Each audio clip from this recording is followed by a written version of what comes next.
ناظرین، یہ دور فتنوں کا دور ہے اور اس دور میں ہم مسلمانوں کو سب سے زیادہ اپنے ایمان کی فکر اور حفاظت کرنی چاہیے۔ ناظرین، اس وقت امت مسلمہ کا مسلمان خاص طور پر نوجوان طبقہ جس تیزی کے ساتھ ارتداد کی دلدل میں پھنستا جا رہا ہے کہ ہمیں حضور اکرم صلی اللہ علیہ وسلم کی وہ حدیث یاد آتی ہے جس میں آپ صلی اللہ علیہ وسلم نے فرمایا تھا کہ ایک وقت ایسا آئے گا کہ آدمی جب رات کو سوئے گا تو اسلام کی حالت پر سوئے گا اور جب صبح اٹھے گا تو کفر کی حالت میں اٹھے گا، نعوذ باللہ من ذالک۔ ناظرین، لوگوں کے مرتد ہونے، ایمان سے پھر جانے اور بے دین ہونے کی خبریں تو آپ بہت سنتے ہوں گے، لیکن یہ خبر آپ کے ہوش اڑا دے گی۔ جی ہاں ناظرین، خبر آ رہی ہے کہ 3 بھائی جو حافظ بھی ہیں اور عالم بھی، وہ مرتد ہو گئے ہیں۔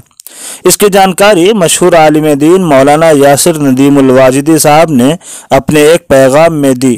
انہوں نے اپنے سوشل میڈیا اکاؤنٹ پر لکھا کہ اگر مدارس نے دور حاضر کے مطابق عقیدے کی مضبوط تعلیم نہ دی تو پھر فارغین مدارس کو ہی واپس لانے کی محنت کرنی پڑے گی۔ انگلینڈ کے 3 بھائی جو حافظ بھی ہیں اور عالم بھی مرتد ہو چکے ہیں، الامان والحفیظ۔ ناظرین، یہ ہمارے لیے بڑی شرم کی بات ہے کہ جب ہمارے پڑھے لکھے عالم اور حافظ لوگوں کا یہ حال ہے تو جاہل اور کم پڑھے لکھے لوگوں کا کیا ہوگا۔